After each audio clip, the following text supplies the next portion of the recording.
Bonsoir à tous et à toutes. Merci une fois de plus de me recevoir chez vous.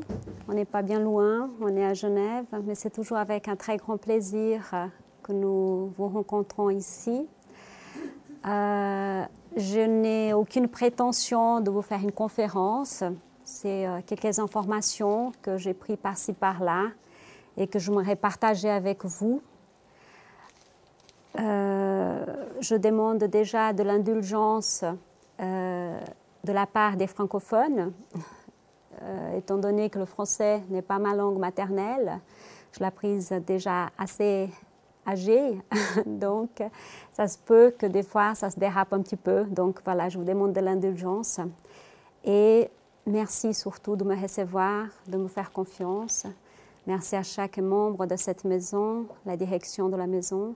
Mais merci avant tout à Jésus qui est là avec nous, les spiritualités qui ne nous abandonnent jamais, qui est toujours à nos côtés. On sent à chaque moment de notre vie que quand nous mettons en contact avec le monde spirituel, ils sont là, à nos côtés. Voilà. En fait, comme aujourd'hui, on vit dans un monde qui va tellement rapidement, les choses changent tellement rapidement. Vous vous rendez compte, l'iPhone 7 vient de sortir. C'est incroyable, hein? C'est vrai qu'il y a quelques années, on pouvait à peine téléphoner avec un téléphone portable. Et aujourd'hui, d'un an à l'autre, on n'arrive plus à suivre la technologie. On n'arrive pas non plus à arrêter le temps. On a l'impression que les semaines, les mois, les années passent de plus en plus vite. Bon, cela est dû à la vie que nous avons. Nous avons tellement d'activités, nous avons tellement de responsabilités, nous avons tellement de choses à faire et c'est vrai que cette existence ici, elle est bien courte. Et nous avons le grand avantage d'avoir une religion, une doctrine qui nous montre que c'est qu'une des vies ou d'existence que nous pouvons avoir. Et dans ce monde où change tellement, où il y a une évolution tellement grande, il y a une chose aussi, c'est vrai qu'on veut avoir des nouveautés, on aimerait tout le temps avoir qu'est-ce que nouveau, laisser ce qui est vieux derrière nous. Et dernièrement, je me préoccupe beaucoup de quelque chose. J'entends souvent les gens dire, pas tout le monde, heureusement, une partie des spirites qui pensent qu'Alain Kardec commence à devenir un petit peu démodé, que les livres de la doctrine commencent à devenir aussi un petit peu démodés, pourquoi on ne renouvelle pas? Et en effet, certaines personnes qui prêchent ce genre de pensée commencent à chercher de nouveaux livres, de nouvelles informations, mais je suis là aujourd'hui pour vous donner la certitude qu'Alain Kardec n'est pas démodé, que les enseignements donnés par les esprits n'est pas démodé. Raul Teixeira, Divaldo, Haroldo Dutra, ces grands orateurs, conférencistes qui vraiment ont étudié et qui continuent à étudier la doctrine dans sa pureté, dans sa plus grande, ses enseignements, il nous attire beaucoup l'attention sur quelque chose d'important que nous devons quand même faire attention aujourd'hui. Il y a beaucoup de livres qui sortent de nos jours parce que le papier, il accepte tout. On peut tout écrire. Et des médiums, Alain Kardec nous a dit, nous sommes tous des médiums. Nous pouvons tous avoir des contacts avec le monde spirituel. Je peux écrire, vous pouvez écrire, n'importe qui peut écrire par un livre ou des messages qui est dicté par un esprit. Mais ce que nous devons faire très attention, c'est de la qualité de ces messages, de qu'est-ce que je vais écrire, qu'est-ce que je vais mettre dans le papier. Et aujourd'hui, éditer un livre, c'est quelque chose de très simple. Quelqu'un qui n'a même pas de l'argent, voilà, il peut éditer un livre, il peut faire plusieurs exemplaires. Et en tout cas, au Brésil, c'est ça qui arrive en ce moment. Il y a beaucoup de livres qui se disent spirites, qui sont des psychographies, bien sûr, puisque nous avons tous cette possibilité d'avoir ce contact avec l'au-delà, avec le monde spirituel. mais qui ont même des fois des belles paroles. Il y a quelque chose qui a un petit fond moral, mais c'est souvent des livres assez légers, faciles à lire, pas trop chers. Et nous, si nous voulons étudier la doctrine avec le sérieux qu'elle se doit, nous devons d'abord connaître les bases. Nous devons d'abord étudier la doctrine que les esprits nous ont laissée par les œuvres basiques et par l'épiscographie, par exemple, de Chico Xavier, d'Edivaldo, de tant de médiums qui nous ont laissé des livres avec des fondements du spiritisme, avec des vraies bases, qui nous donnent des vraies bases pour être, si on veut, se dire spirite. Et aujourd'hui, je choisis de vous parler de Emmanuel. J'aimerais vous parler d'Emmanuel. Je crois que tout le monde le sait. On sait que c'est le guide spirituel de Chico Xavier. Mais qui était-il vraiment? Qui est-il aujourd'hui? Qu'est-ce qu'il a apporté à notre doctrine, justement, à chacun de nous, dans le siècle passé, dans les siècles passés? Qu'est-ce qu'il nous apporte dans le siècle que nous vivons aujourd'hui? Et voilà, on va un petit peu regarder aujourd'hui, justement, quelques-unes de ses existences, quelques livres qui étaient dictés par lui, quelques enseignements qu'il nous a laissés. Mais avant d'aborder vraiment la vie d'Emmanuel, qu'il était, tous ces aspects-là dont je viens de vous parler, comme nous savons déjà qu'il est le guide du médium brésilien Francisco Cândido Xavier, donc on va faire un petit tour quand même de la vie de Chico pour entrer en matière, car leur vie était liée dans le passé, sont liées aujourd'hui. Alors je pense que tout le monde ici, bien sûr, a déjà entendu, a déjà lu des livres psychographiés par Chico Xavier. Il faut dire que Chico Xavier a psychographié pendant sa vie 412 livres. Il n'y a pas beaucoup d'auteurs, de poètes, des écrivains qui ont écrit autant dans sa vie. Et ce n'était pas son travail principal. Chico Xavier avait un travail à côté, il travaillait toute la journée et il recevait les messages après son travail. C'est seulement une fois qu'il a pris la retraite, comme tous les bons citoyens, qu'il s'est dédié sa vie entière pour faire le bien, pour écrire des livres. Sans compter les milliers de lettres qu'il a écrites de consolation, des mères qui venaient chercher des lettres pour des enfants qu'ils avaient perdus, des enfants qui avaient perdu des parents pour des morts violents. Toutes sortes de personnes qui étaient dans le désespoir ont pu à un moment donné être consolées par les lettres reçues par Chico Xavier. Donc, il a grandement contribué au développement de la doctrine spirite au Brésil et en dehors du Brésil, dans d'autres pays. Cette doctrine qui est quand même, je m'excuse, je dois boire un petit peu, qui est ce consolateur promis par Jésus. Parce que Jésus, quand il est venu sur terre il y a 2000 ans, il a dit qu'il ne nous laisserait pas seuls, qu'il enverrait un consolateur qui allait justement nous rappeler tout ce qu'il avait dit.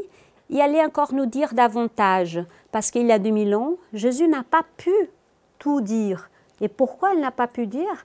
Déjà, qu'on comprenait moins de ce qu'on comprend aujourd'hui, il y a 2000 ans, parce que vous qui êtes assis là, moi, nous tous qui sommes ici, on était probablement à cette époque-là, à l'époque de Jésus, on était réincarnés à cette époque, mais on avait beaucoup moins de connaissances que nous avons aujourd'hui. Même les scientifiques, la médecine a tellement évolué dans ces années-là, donc il y a beaucoup de choses que Jésus ne pouvait pas nous dire, on n'avait pas la compréhension nécessaire. C'est comme aujourd'hui, quand on veut expliquer quelque chose à un enfant, on va expliquer de manière qu'il peut comprendre, avec des mots simples, d'une manière qu'il peut avoir au moins une information qu'il est capable de comprendre. Donc Jésus il a dit qu'il enverrait un consolateur qui resterait pour toujours avec nous. Et voilà, et le consolateur n'était pas une personne, n'est pas incarné dans une personne, mais dans une doctrine justement qui a été donnée par des esprits, pas par un esprit, et une doctrine justement qui vient remplir ce rôle de consolateur, qui vient nous consoler dans nos moments difficiles, qui vient nous expliquer le pourquoi nous sommes ici, pourquoi des souffrances, d'où nous venons, où nous allons après cette vie, vient nous expliquer la justice divine. Donc c'est la seule religion aujourd'hui sur la planète qui peut donner toutes ces réponses-là, qui peut donner un sens à notre vie et qui peut nous aider à accepter nos problèmes, notre souffrance, pas comme un poids, pas comme une punition du Père, notre Créateur, mais seulement comme une conséquence de nos dévies que nous avons pu faire dans notre vie ou dans cette vie-là. Donc voilà, Chico Xavier a beaucoup contribué pour qu'on puisse mieux comprendre cette doctrine qui est née pas très loin d'ici, en France. Et voilà, j'ai pris juste une photo de quelques œuvres psychographiées par Chico, mais comme je vous ai dit, il a psychographié plus que 400 livres dans sa vie. On va repasser un petit peu sa vie. Donc, il est né le 2 avril 1910. Son nom, Francisco Cândido Xavier. Il est né dans cette région qui s'appelle Minas Gerais, où on mange très bien. En 1915, il y a sa maman qui se désincarne, qui est décédée. Pour lui, c'était très dur. Il avait plusieurs frères et sœurs, mais il était obligé, parce que son père n'avait pas les moyens, parce que c'était déjà une famille très pauvre, mais en perdant sa maman, il a dû habiter quelques mois avec une marraine qui n'était pas très sympathique avec lui. On n'est pas là pour raconter la vie de Chico, mais juste comme ça, de passage. Heureusement que son père se remarie.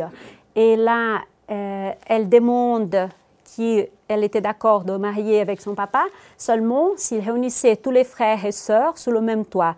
Même si la vie était difficile, même s'ils n'avaient pas d'argent, sa belle-mère a dit, voilà, je me marie, mais je veux que tout le monde soit ensemble. Et c'était vraiment son ange gardien à partir de ce moment-là qui lui a fait un petit peu oublier les souffrances qu'il a eues pendant ces mois avec sa marraine. Et seulement en 1927 qu'il a eu vraiment le premier contact avec la doctrine spirite. Jusque-là, il allait à l'église, il se confessait comme un enfant, il travaillait à côté du prêtre déjà parce que c'était un enfant très doux. Et en 1927, il y a sa sœur qui est tombée malade. Et comme il pensait qu'elle allait mourir, ils ont dit, bon, plus qu'il n'y a rien à faire, on va ramener chez quelqu'un qui est spirit, un médium. Et elle était guérie. Et là, il a dit, ah, il y a quelque chose à voir là-dedans. C'était son premier contact. Et tout de suite après, en juillet de la même année, il reçoit un premier message d'un esprit qui se fut appelé un esprit ami. Il a reçu déjà tout de suite 17 pages, hein, pour commencer. Et il continue ainsi à commencer à étudier le spiritisme. En 1931, il reçoit ses premiers poèmes qui était intéressant parce que ses premiers poèmes, il recevait par ce poète brésilien d'origine portugaise, Casimiro Cunha, qui n'était pas un poète très connu au Brésil, mais qui était spirit avant de passer dans le monde spirituel. Donc là, dans les messages, dans les poèmes, il y avait toujours un fond avec un enseignement spirit. Et en 1932, et il écrit son premier livre, Parnasse del Túmulo. C'est un livre très intéressant, ce livre, je vous le conseille, parce que c'est des poèmes de plusieurs poètes brésiliens, portugais. Et puis, il y a 59 poèmes et il y a 14 grands poètes. Et les styles, ils sont complètement différents. Donc, pour ceux qui pensaient que Chico Xavier, il pourrait être en train d'écrire ça de sa tête, c'est très difficile de imiter plusieurs poètes différents, parce que chacun a un style, chaque auteur, chaque écrivain a un style différent. Et surtout quand il s'agit de poèmes, parce que c'est vraiment quelque chose qui est très particulier de chaque personne. Mais là, dans ce livre-là, justement, plusieurs personnes ont des personnes qui étudiaient les poésies, les poèmes. Ils ont regardé le livre, ils ont dit, ça peut être que ce poète-là, ça peut être que celui-là, ça ne peut pas être quelqu'un qui a imité parce que ça ressemble vraiment trop.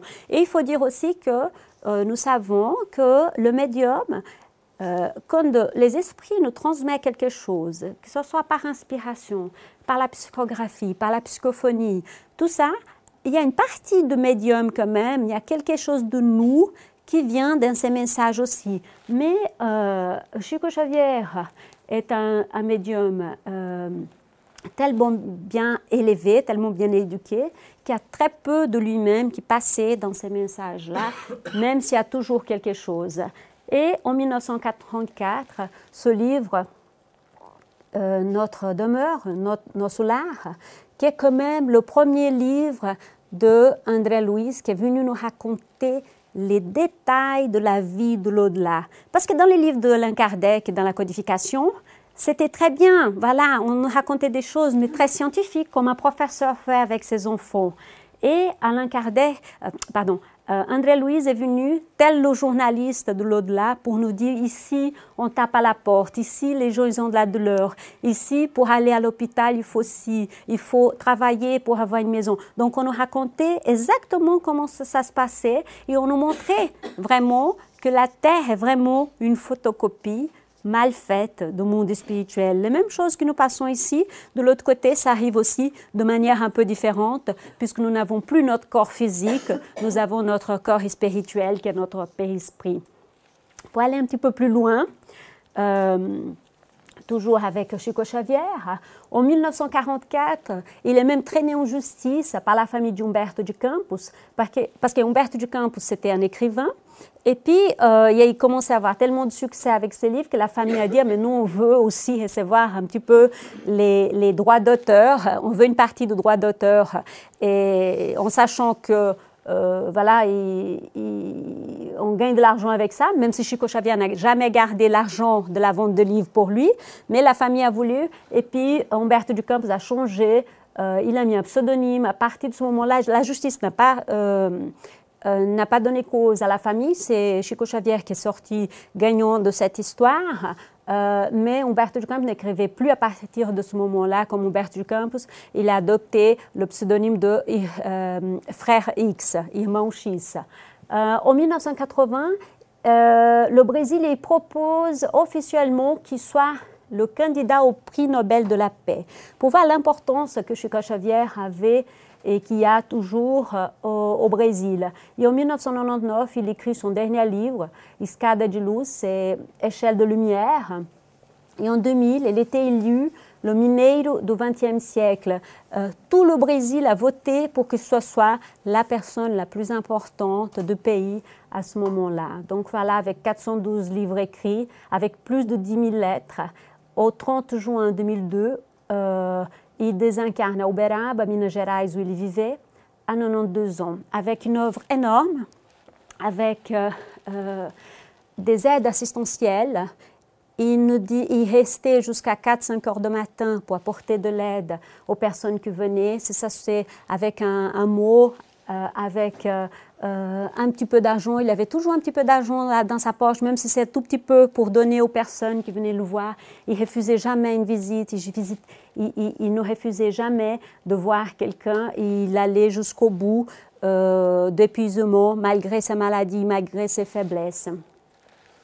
Et c'est que c'est très intéressant, je ne sais pas si vous le savez, Chico Xavier, il disait toujours, je veux mourir le jour que le pays il soit heureux, que les gens soient heureux, contents. Et voilà, le 20 juin 2002, il y avait la Coupe du monde de football et le Brésil a gagné la Coupe ce jour-là, le même jour.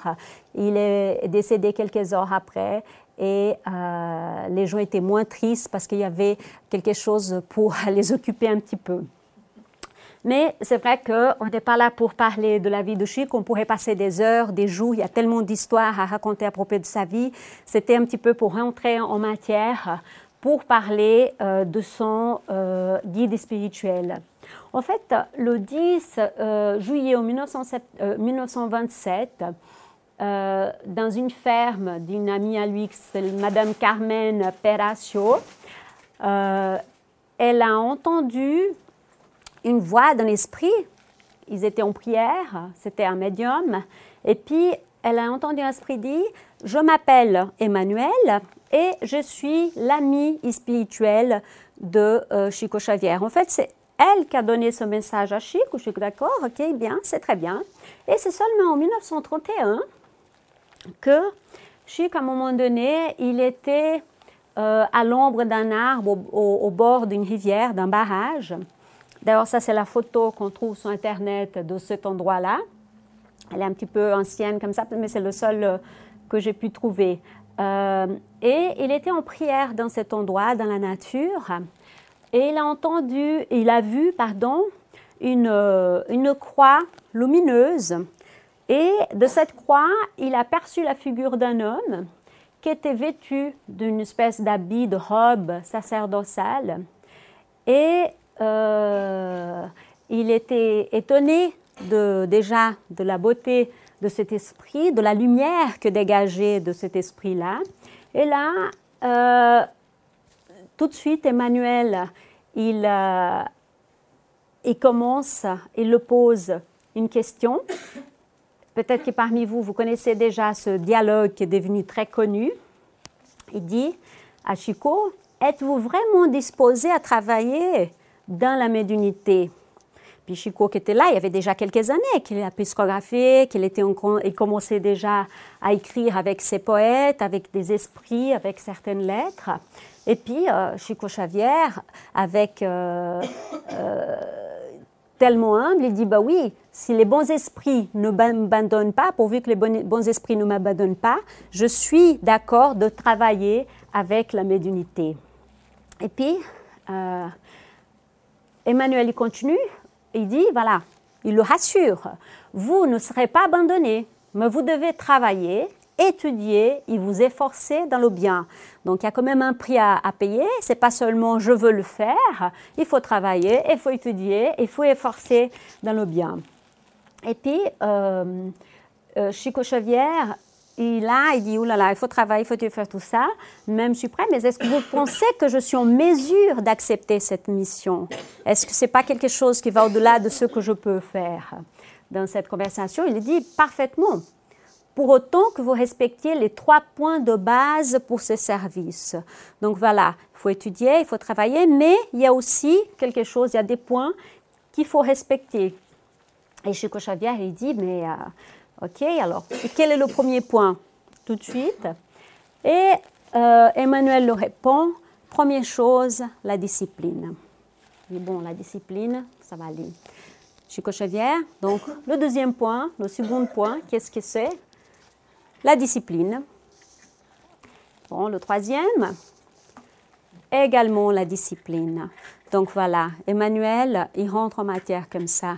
Qu'est-ce qu'il faut pour travailler dans la médiumnité? Discipline, discipline et discipline. Et là, quand il voit qu'il est vraiment prêt à accepter ça, il dit, bon, nous avons quelque chose à faire. Emmanuel lui dit, nous avons quelque chose à faire. On va commencer par 30 livres. Ça fait un petit peu peur hein, quand on nous dit comme ça. Déjà, première rencontre, travailler, étudier et discipline, discipline, discipline. Et on va commencer simplement par 30 livres. Ça fait même pas peur. Et à ce moment-là, c'est vrai que Chico, c'était leur première rencontre dans cette vie-là, qu'ils le voyaient vraiment avec ses yeux d'esprit, qu'ils le voyaient physiquement, mais leur vie avait déjà croisé dans le passé. Donc, il avait ce sentiment d'amour, de fraternité qui les liait et qui venait vraiment de passé. Et si celui-là fut le premier contact d'Emmanuel avec Chico Xavier, ce n'est pas le cas pour les spirites, puisque nous savons qu'en 1861, Emmanuel a eu déjà un premier contact médiumnique avec les spirites. Comment? C'était quand l'évangile selon le spiritisme a été édité, publié par Alain Kardec. Dans le chapitre, si vous prenez l'évangile selon le spiritisme, dans le chapitre 11, dans le paragraphe 11, Emmanuel, il va nous laisser un très important message sur l'égoïsme. Ça, bien avant d'avoir contact avec Chico Xavier, hein, parce qu'on parle de 1861 dans les terres européennes. Et une partie de ce message, je vous ai pris cette partie qui me paraissait la plus importante pour nous. L'égoïsme est la négation de la charité. Et par conséquent, représente le plus grand obstacle à la félicité des créatures.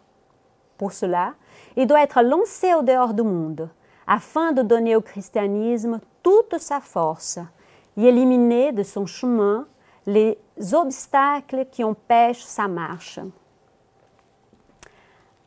Alors donc là, on voit déjà dans ce simple quelques lignes que Emmanuel nous dit que l'égoïsme c'est une plaie pour l'humanité, qu'elle doit être bannie du monde car elle empêche le progrès du monde. Et autre chose ici, je vous ai mis en rose, c'est l'obstacle pour notre bonheur. Si nous ne laissons pas notre égoïsme de côté, si nous ne travaillons pas pour éliminer ça de nos cœurs, de nos vies, nous ne pouvons pas être heureux. Et il dit vraiment qu'il faut qu'on enlève ça du monde aussi pour qu'on puisse aider le christianisme, pour que le christianisme puisse vraiment être en nous et que la planète puisse évoluer. Donc, si Emmanuel, à un moment donné, avait décidé de n'envoyer plus aucun message sur Terre, si la Terre était là à ce moment avec l'Évangile, ça n'aurait suffi déjà comme information pour aller vers notre bonheur, parce que quand on enlève de notre cœur l'égoïsme, on est plus charitable, on respecte plus notre prochain, on aime davantage. Donc, en enlevant l'égoïsme de nous, il y a plein d'autres sentiments positifs qui vont remplacer celui-là. Donc, avec ça, ça nous suffirait déjà. Mais les esprits évolués, les esprits qui sont dans un niveau supérieur, ils ne se contentent pas de nous donner un petit message parce qu'ils savent très bien que nous sommes encore tellement faillibles, que nous sommes encore tellement têtus, qu'il faut nous rappeler le message une fois, deux fois, combien de fois il sera nécessaire pour qu'on puisse apprendre la leçon. Et voilà, ça c'était le premier contact avec les spirites. Et là, on va aller un petit peu voir les incarnations que nous connaissons, qu'il a bien voulu nous raconter dans des différents livres que Emmanuel a eues. Bien sûr, nous ne connaissons pas toutes. Il nous raconte quelques-unes. On suppose que ce sont celles qui ont pu nous apporter quelque chose pour notre apprentissage, pour notre amélioration morale et spirituelle. Alors, en principe, c'est vrai que je suis une spirite un petit peu bizarre, parce que je n'aime pas tellement fouiller un petit peu dans les incarnations des gens, savoir qu'est-ce qu'on était dans le passé, savoir qu'est-ce que l'autre était, qu'est-ce qu'il n'était pas. Il y a des gens qui sont là, mais Yvonne Pereira, elle était qui? Mais Divaldo, elle était qui? Mais l'autre était qui? J'en sais rien, qu'est-ce qu'il était? Et puis ça me, vraiment, les feuilletons du passé, ça me dit pas trop. Par contre, pour Emmanuel, je fais une petite exception, parce que justement, il y a tellement d'apprentissage, il y a tellement de choses à apprendre dans ces différentes vies qu'il nous a montré, qu'est-ce qu'il a fait, par où il est passé et où il est arrivé, que ça peut que nous donner un message de consolation et d'espoir. Ça veut dire qu'on peut partir de là, d'où il part. Au IXe siècle, avant Jésus-Christ, il nous raconte qu'il était si mince, un grand prêtre d'un temple d'Amon-Ra, dans l'ancienne ville égyptienne de Thèbes. Juste un petit instant que je me rappelle. Donc, il n'y a pas grand-chose à dire à cette époque-là où il était un grand prêtre, mais ces grands prêtres à l'époque-là, ça ne voulait pas dire grand-chose non plus. Hein. C'était l'Église 9 siècles avant Jésus-Christ, voilà, politique et religion, c'était très mélangé. Aujourd'hui, des fois, ça arrive aussi. Hein. Après, on le retrouve 71 ans avant Jésus-Christ dans la peau de Publius Lentulus Cornelius, appelé Sura. C'était un consul romain. Et lui, c'était quelqu'un d'une personnalité très forte et il croyait qu'il était destiné à gouverner Rome. Mais à un moment donné, bien sûr, les gouverneurs de l'époque ont compris qu'il y avait quand même des personnes qui voulaient gouverner. Ils sont réunis, voilà, on va étrangler toutes ces personnes qui sont contre nous. Ils ont appelé ça la conjuration de Catilina, c'est la personne qui avait organisé ces étranglements, et puis il est mort étranglé. Mais c'était déjà une personnalité très forte, puisque c'est l'esprit que nous connaissons aujourd'hui. Plus tard, vers 30 ans après Jésus-Christ, on va le trouver dans la peau de Publius Lentulus Cornelius. Vous l'avez dit, mais pourquoi il s'appelle pareil? On vient souvent dans les mêmes familles. Hein? On est peut-être nous-mêmes, nous sommes notre arrière-petits-enfants de nous-mêmes. Demain, nous serons probablement les arrière-petits-enfants de nous-mêmes aussi. Donc, on revient, et voilà, quelques années après, une centaine d'années après, il est venu comme petit-fils de Sura. Mais dans la peau de Publius Lentulus, il s'appelait les mêmes noms. Il était sénateur romain et il est décédé en l'an 79 après Jésus-Christ quand il y a eu l'éruption de Vésuve à cette époque-là. Voilà. Et c'est vrai que c'est dans cette incarnation qu'il lui a pu marquer. D'ailleurs, cette image que nous connaissons de lui aujourd'hui, d'Emmanuel, c'est le corps physique qu'il a eu à cette époque-là, quand il était Publius Lentulus. Pourquoi?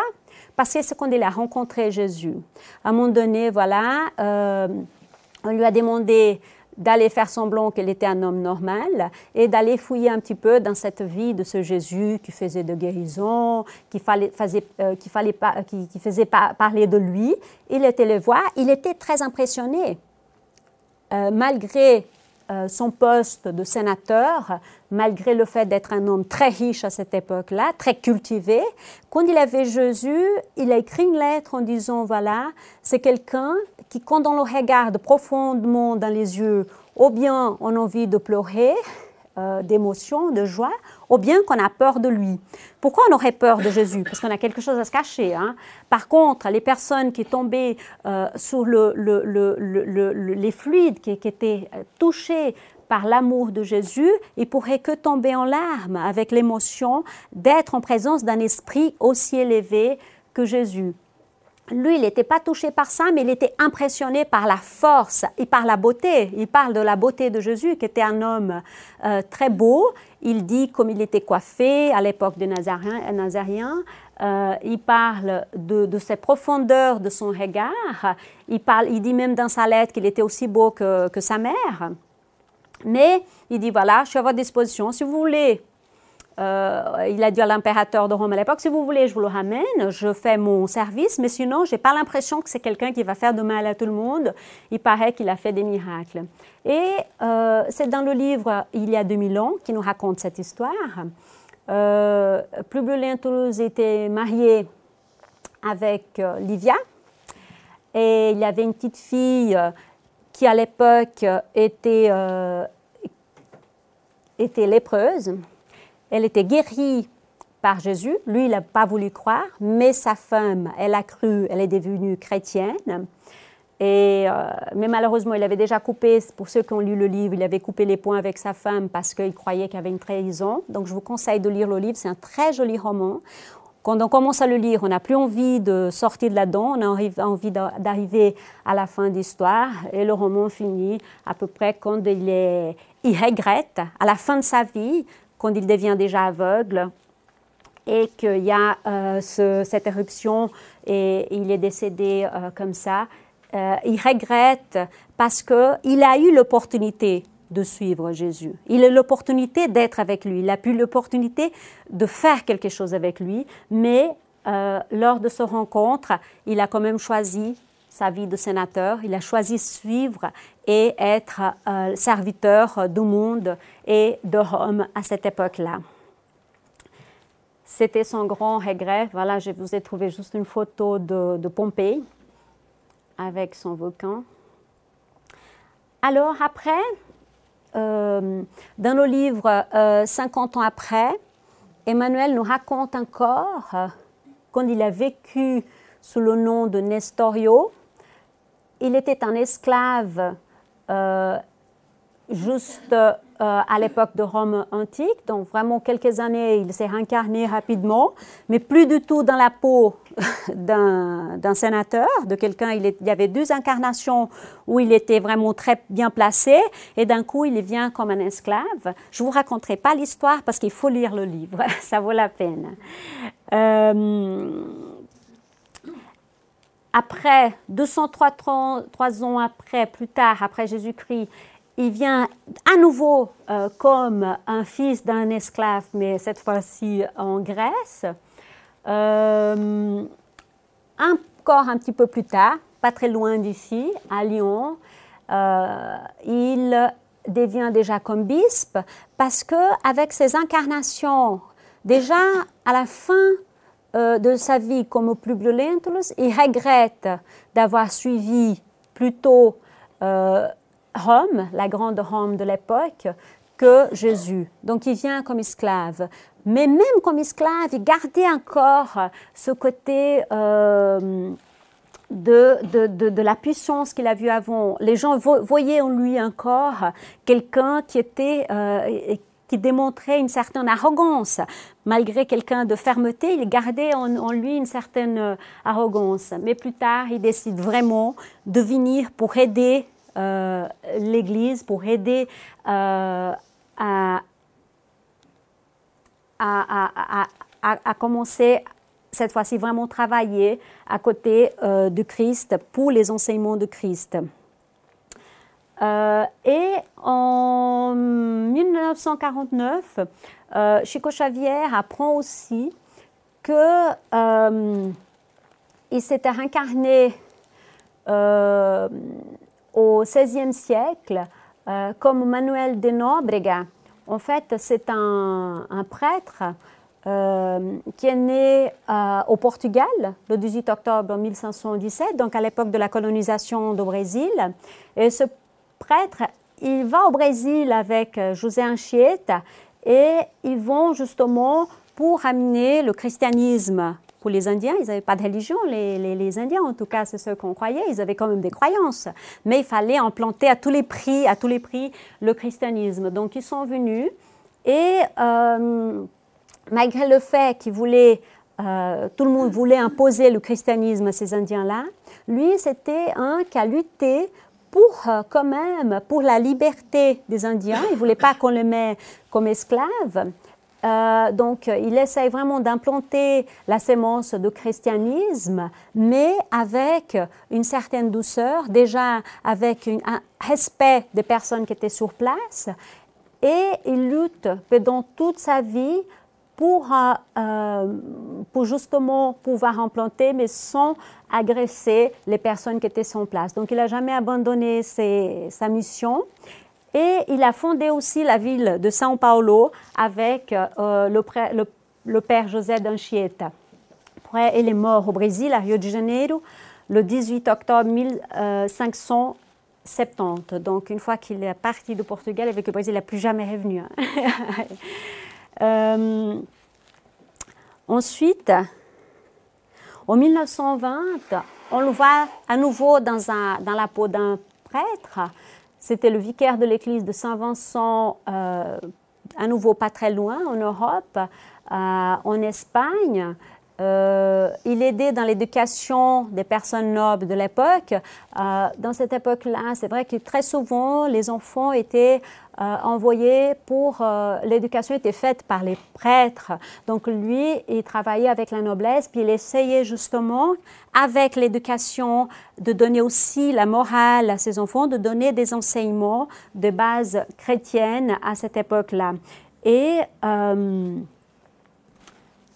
plus tard, il naît comme Jean-Jacques Tourville au XVIIIe siècle en France. Et à nouveau, il y a le Brésil qui lui manquait. Il naît comme père Amaro. Et là, c'était un prêtre très humble qui travaillait dans une église très simple, mais qui a lutté pour vraiment donner toute la pureté du christianisme à l'intérieur de l'Église. Et voilà, et après, on le connaît autant que guide spirituel de Chico Xavier. Il a eu plein d'autres incarnations. J'ai pris celle qu'il y en a des livres où on trouve d'autres histoires. Mais moi, je vous invite déjà à lire au moins à 2000 ans, 50 ans après, là où vous avez trouvé déjà la vie quand il était à l'époque de Jésus, quand il était autant qu'esclave, et il y a tant d'autres livres. Maintenant, Martin Peralva, qui est un médium écrivain brésilien, qui a fait beaucoup d'études sur le spiritisme, et il a écrit un livre qui s'appelle La pensée d'Emmanuel. C'est dans 10 minutes? J'ai 10 minutes? J'ai combien de temps? Non, je dis le livre, La pensée. Ah, La pensée d'Emmanuel, voilà. Ah, voilà, O pensamento de Emmanuel. Ce livre, il est... Merci. Non, je ne savais pas de quoi il fallait. Je croyais qu'il fallait m'arrêter. Voilà. Ce livre, il est très intéressant parce que Martin Peralva, en fait, il prend les pensées, les explications que donne Emmanuel sur l'âme, sur la mort, sur la sexualité, et puis il reprend les pensées et puis il les explique de manière très simple. Et j'ai pris juste cette partie-là sur la pratique du bien, ces deux phrases que j'aime beaucoup. Quand Martin Peralva prend ce que Emmanuel dit, quand il dit que personne d'entre nous naît dans le monde pour la première fois. Nous avons tous vécu des vies intérieures où nous avons lutté et souffert. Donc nous sommes tous pareils, nous avons vécu. C'est vrai que j'aime bien faire la différence. Ce n'est pas que nous avons vécu beaucoup de vies, nous n'avons qu'une seule vie. Dieu, à partir du moment qu'il nous a créés, c'est une seule vie. Nous avons beaucoup d'existences, nous avons beaucoup d'expériences, plusieurs expériences, une seule vie. Et nous avons tous lutté, nous devons tous lutter. Et à un moment donné, quand nous écartons des lois divines, il y a la souffrance qui vient. Mais la souffrance, ce n'est pas une obligation. Nous souffrons parce que nous sortons du bon chemin. Si nous restons toujours à faire ce que notre conscience demande, si nous suivons toujours les enseignements de Christ, nous n'avons pas besoin de la souffrance pour évoluer, et fort heureusement. Personne n'est incarné parfait. Nous devons tous marcher dans le chemin de l'évolution. Voilà. En plus, on part sur le même pied. On est tous pareils. Personne n'est parfait, mais nous devons nous efforcer justement pour aller vers cette évolution, pour aller vers la perfection et pour aller vers le bonheur. Dernier, le bien que nous faisons aujourd'hui sera notre avocat pour demain. Ça, j'aime bien parce que c'est vrai. Mais à chaque fois que nous faisons, ce n'est qu'un geste, un petit sourire, la charité la plus petite, demain, ça sera notre avocat. Parce que si la justice divine dit qu'il y a une loi de cause-effet, que nous devons réparer les erreurs que nous avons faites, il y a quand même une miséricorde divine qui dit que chaque fois que nous faisons le bien, nous annulons un mal que nous avons fait. Et ça, c'est la bonté de Dieu, de dire, il existe une justice divine, mais il existe une miséricorde divine. Et à partir du moment que nous décidons de changer notre vie, à partir du moment que nous décidons de faire, ce n'est qu'un petit pas vers le bien, ça sera de retour vers nous. C'est notre avocat pour les moments difficiles. Je vous ai pris ça, mais sinon maintenant, je vais vous trouver un message que je trouvais très intéressante. Quand j'étais jeune, il y a longtemps, j'ai trouvé ce message phénoménal parce qu'au 29 mars 1937, à São Paulo, il y avait cette société de métapsychique et Chico Xavier, il a psychographié à ce moment-là un message en anglais. Chico Xavier, il n'a pas beaucoup étudié, il n'avait pas tellement les moyens. Et le message était écrit en anglais.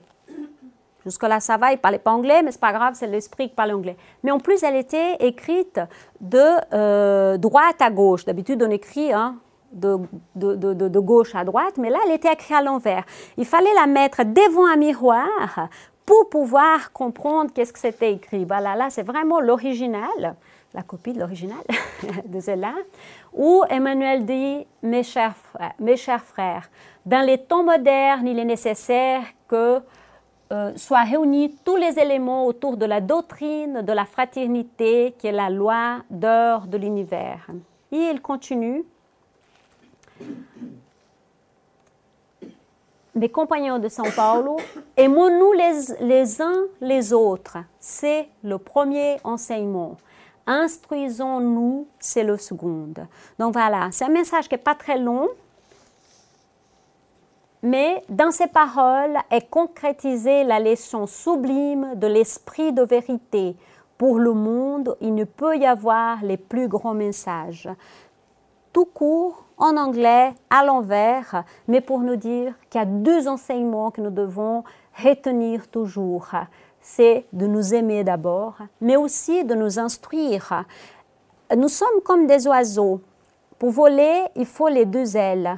Alors, une, c'est celle de l'amour, et l'autre, c'est de la sagesse. Donc, il faut que nous évoluions toujours pour pouvoir envoler vers des plans supérieurs. Il faut l'amour, mais il faut aussi qu'on s'instruise. Et c'est pour ça qu'Emmanuel, c'est pour ça que Chico Xavier, c'est pour ça que tous ces esprits nous ont amené tellement de connaissances. Ils continuent de nous amener tellement de connaissances pour nous aider, bien sûr, dans les moments difficiles de notre vie, mais aussi pour nous apporter des informations sur le monde, sur notre vie, sur tout ce qui nous entoure. Juste pour voir, j'ai réussi à mettre le message dans le bon ordre. C'est ça l'avantage avec l'informatique aujourd'hui. Vous voyez, my dear brothers. Donc là, on retrouve le message dans le bon endroit. Mais à l'époque, voilà, ils ont dû mettre devant un miroir pour lire ce message-là, qui n'était pas très long, mais qui ramenait les deux choses qui est important pour nous. Je vais essayer. C'est très difficile de choisir les livres dictés par l'esprit d'Emmanuel parce qu'il y en a presque une centaine que par la main de Chico Xavier. Et c'est vrai que j'ai changé mes PowerPoint, je ne sais pas combien de fois, parce que chaque fois, j'ai dit, mais celle-là, elle est tellement intéressante, il faudrait tellement parler de celle-là. Mais celle-là, c'est encore plus intéressant. Donc, il y a eu beaucoup de livres. Sans compter d'autres aussi qui étaient en collaboration avec André Luiz aussi, qui a laissé une œuvre très importante par les mains de Chico Xavier. Alors, j'ai regroupé quelques-uns par thème. Ces quatre-là que je vais vous montrer... Non, d'abord, pardon, le chemin de la lumière, pour moi, c'est vraiment un des livres les plus importants, les plus intéressants qui a été écrit parce qu'il nous raconte l'histoire de la civilisation, mais à la lumière du spiritisme. Et si on va rechercher dans l'histoire, on retrouve exactement l'histoire, mais sans le voile qu'on nous a mis. Donc vraiment, véritablement, il nous révèle les enseignements spirituels de la planète, l'évolution planétaire, la création de la planète, et tout ça avec Jésus qui était vraiment, qui est là, qui est le gouverneur de la planète, mais qui était là au moment que la Terre a été créée, dans les premiers moments de la création de la Terre. Jésus était là. Et puis les premiers esprits qui ont commencé à se réincarner ici. Donc on nous raconte tout cela, vraiment l'aube de l'humanité sur Terre et jusqu'à la renaissance du christianisme. Donc lisez ce livre, il est excellent. Il faudrait l'étudier. Plus tard, il y a une collection qu'on appelait la collection Sources vives. Il y a 4 livres. Le premier, il est sorti en décembre 1948. Caminho, Verdade et Vida, Chemin, Vie, Vérité. On a beaucoup de chance parce qu'aujourd'hui, il y a beaucoup de livres traduits en français, chose qui n'était pas le cas il y a quelques années pour les livres écrits en portugais. Donc, il va apporter des enseignements sur différentes paraboles de Jésus, sur les enseignements de Jésus même, mais à nouveau avec, à la lumière du spiritisme. Donc, on va trouver la réinterprétation, si on veut, des évangiles. Même chose avec voilà, le deuxième livre de cette série, c'est le Notre Pain, pardon, qui est édité pour la première fois en février de 1950. Là, c'est vraiment pourquoi il appelle ça Notre Pain, le pain aux noces. C'est vraiment des enseignements qui vont alimenter pas notre corps physique, mais notre esprit, notre âme. Va nous montrer le chemin à suivre avec, en nous donnant du courage, en nous montrant qu'est-ce qu'il faut faire dans les moments de lutte et désespoir. Donc voilà, il a également été traduit. Novembre 1951, de la même série, La Vigne de Lumière, en portugais Vinha de Luz. Là, en nouveau, c'est vraiment les outils pour nous guider vers le vrai bonheur. Il aborde des sujets tels que le phénomène de la mort, donc en enlevant cette chose lugubre, la mort, comme quelque chose d'exceptionnel, comme quoi nous devons vraiment accepter la mort comme quelque chose qui fait partie de la vie, parce qu'il n'y a que notre corps qui va disparaître, notre esprit, il continue. Nous continuons tel que nous sommes aujourd'hui, avec les mêmes passions, avec les mêmes goûts, avec la même manière d'être, mais sans le corps physique. Donc, on enlève ce côté terrifiant de la mort dans ce livre. Le quatrième et dernier de cette série-là, Fonte vive, Source vive, qui sort en 1956, on va trouver des textes évangéliques qui sont commentés chacun par Emmanuel. Donc, très, très intéressant. Vous l'avez aussi en français, Source vive. Donc, tous ces messages évangélique écrit. Et là, on retrouve, quand il nous raconte, il a 2000 ans, il sort en mars de 1939, il va reconstituer justement cette première part à l'époque de Jésus, le temps de christianisme. Il raconte justement sa vie comme il était ce patricien romain Publius Lentulus. En fait, ça raconte aussi les premières persécution des chrétiens. Hein. C'est un livre qui est très touchant parce que, voilà, on participe, on sent les chrétiens qui doivent aller, on a l'impression d'être avec eux de la manière qu'ils racontent quand ils vont dans les cercles se faire manger par les lions ou se faire brûler. Donc, c'est un livre très émouvant en plus et c'est un roman qu'on lit très facilement. Il y a d'autres livres qui sont des récits historiques sur les premiers temps du christianisme, quand il était esclave, et là, on nous raconte ces histoires des chrétiens aussi, 50 ans après, pardon, c'est sa vie. Paul Etienne, qui sort en 1941, n'est pas vraiment un roman, c'est plutôt une bibliographie vivante et détaillée de la vie de Paul de Tarse et d'Étienne, qui étaient quand même des grands martyrs du christianisme, qui ont donné leur vie et qui ont changé de vie grâce aux enseignements de Jésus. Alors, Renuncia.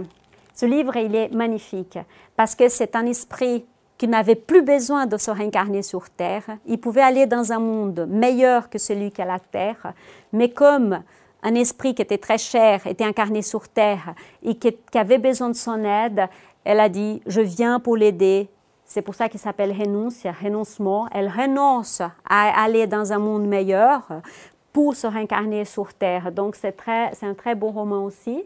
Avec Christ, c'est l'histoire des martyrs dans le 3e siècle après Jésus-Christ. Là aussi, c'est vrai que c'est des livres qui nous enlèvent quand même des larmes parce qu'on ne peut pas rester insensible à ces esprits qui voulaient tellement divulguer le christianisme, qui voulaient tellement appliquer dans leur vie et qui étaient quand même amenés à être mangés par des lions. et autres. Là, dans ce livre, Le Consolateur, c'est un livre pour être étudié. Pourquoi? C'est un livre de questions et réponses qui va toucher tous les aspects du spiritisme, de la science, de la philosophie, de la religion. Il y avait une réunion que ça se passait au Brésil avec Chico Xavier, et puis les gens ils commençaient à poser des questions à Emmanuel à chaque fois ici, à droite et gauche. Mais Emmanuel dit non, non, là, on va s'organiser, on va prendre des vraies questions, on va donner des vraies réponses. C'est pas qu'il ne donnait pas des fausses réponses, mais on va faire quelque chose de plus organisé.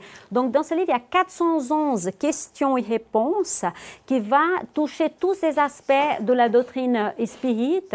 Il vient nous apporter vraiment une lumière supplémentaire. Si des fois, dans les livres des esprits, de l'Évangile, dans la Genèse, on n'a pas compris quelque chose, allez chercher dans ce livre parce qu'on trouve la réponse de manière plus simple et un petit peu plus actuel. Donc voilà, il est sorti en 1940, mais c'est des livres de l'actualité, c'est des livres qu'on ouvre aujourd'hui, ça répond à nos questions d'aujourd'hui. 1960, Religion des esprits, il vient compléter le livre des esprits. Donc ça, c'est vraiment un livre qui vient compléter. En janvier 1961, Seara dos Médiums, je ne sais pas si ça se traduit par Chant des médiums, je ne sais pas très bien comment on traduit, je suis désolée. Mais c'est un livre qui vient compléter le livre des médiums, qui va compléter. Et j'ai cette phrase que j'aime beaucoup, il dit qu'il y a des nombreux dons médiumniques, plusieurs sortes de médiumnité, mais la spiritualité est toujours la même. Il y a de nombreuses formes d'action pour le bien, mais il y a une seule loi divine qui opère sur tout. Donc il y a plusieurs manières de faire le bien. Nous pouvons le faire de diverses manières, mais la loi de Dieu est une seule. Je finis bientôt. Justice divine qui sort, esprit de vérité, justice divine. Vous voyez comme le temps est tellement court, 61, 62. La justice divine, c'est plutôt le ciel et l'enfer. Ça complète le ciel et l'enfer. L'esprit de vérité, il vient compléter l'évangile selon le spiritisme. Il y a aussi un livre sur les prières, à luz da oração, à la lumière de la prière, qui sort en décembre 1968, qui vient nous montrer l'importance de la prière dans nos vies. C'est vraiment quelque chose qui va éclairer nos chemins. La prière est là pour éclairer nos chemins, pour nous faire ce lien entre nous et notre Créateur. Et j'aimerais juste finir en vous disant que voilà, c'est vrai que je vous dis plein de livres. Je pourrais vous donner encore une centaine, je pouvais vous parler encore des informations qu'il y a dans chacun de ces livres, mais je voulais juste vous donner un petit avant-goût pour que vous puissiez avoir envie d'aller chercher dans ces livres ces informations. Il y en a certains qui vont vous émouvoir, d'autres qui vont vous ramener des informations vraiment précieuses, d'autres qui vont être utiles dans les moments difficiles, d'autres qui c'est pour enrichir notre côté philosophique, notre côté scientifique de la doctrine. Mais le spiritisme n'impose rien, n'impose pas ses principes, n'impose rien. Il va justement nous pousser, nous soumettre pour qu'on puisse soumettre à la raison ce que nous apprenons. Mais si nous devons utiliser notre raisonnement, si nous voulons comprendre, il n'y a pas de miracle, il faut étudier, il faut lire, il faut vraiment commencer par la base. Je peux très bien lire le livre de Pepito qui vient d'écrire, c'est un médium à la mode, il écrit des trucs très jolis, mais apprenons d'abord les bases, étudions d'abord Kardec, passons par Chico Xavier, allons vers Divaldo, que je doute que quelqu'un ici a le temps de lire 1000 livres dans cette incarnation. Donc, des livres très sérieux, on a au moins 1000 livres. Donc, laissons un petit peu de côté ces livres pas chers, ces livres qui sont un petit peu amusants, pour aller là-dedans, parce qu'on a beaucoup à apprendre. Et je vous laisse le message d'Alain Kardec, qu'il n'y a foi inébranlable que celle qui peut regarder la raison face à face à tous les âges d'humanité. Donc, son vœu que notre foi soit inébranlable, son vœu qu'elle reste pour toujours. Donc, alors, étudions pour qu'elle puisse être vraiment raisonnée et que plus tard, on peut regarder tout le temps la vérité pour toujours. Merci beaucoup pour être là et merci pour votre patience. Merci de m'accueillir ici. Merci à la spiritualité qui est toujours avec nous. Et puis qu'on sent les fluides qui sont là. Et je suis sûre qu'au moment du pass magnétique, ce n'est que la finalisation de ce traitement que nous avons déjà reçu ce soir. Merci beaucoup.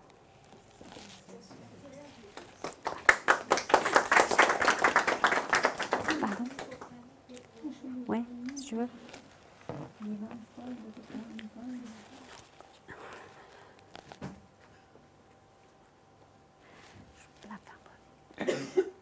Je m'excuse auprès des francophones, mais je vais la faire en portugais, la prière.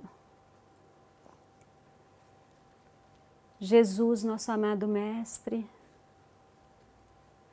é com imensa alegria que estamos aqui reunidos em Teu nome, é com o coração repleto de amor, é com a esperança, Senhor, que um dia, quando estivermos diante de Ti, teremos feito alguma coisa e poderemos entregar-te alguma coisa que teremos feito aqui na terra. É com a esperança, Senhor, que podemos hoje ser um pouquinho melhor do que fomos ontem e que amanhã seremos ainda melhor que hoje. Não melhor que o irmão que está ao nosso lado, mas melhor em relação às nossas mazelas, aos nossos defeitos. Imploramos a Tua misericórdia, ó Cristo amado, para que possa estar aos nossos lados, apesar das nossas imperfeições, apesar dos nossos defeitos. Agradecemos a Tua presença, agradecemos a presença dos Espíritos amigos e pedimos que eles possam aproximar de cada um de nós, que possam escutar o nosso corpo físico e espiritual e que possam dar a cada um de nós o medicamento material e espiritual de que necessitamos. E que esses mesmos fluidos de paz, de amor, de saúde, possam ser também dirigidos aos nossos familiares, aos nossos amigos, aqueles que nos têm um pouco menos de amor. Que a paz de Jesus possa se expandir sobre toda a terra, sobre cada criatura encarnada e desencarnada. É com o coração cheio de esperança e cheio de gratidão que damos por encerrado os estudos dessa noite, mas com a certeza, Senhor, que estarás conosco, hoje e sempre. Muito obrigada, Senhor. Assim seja.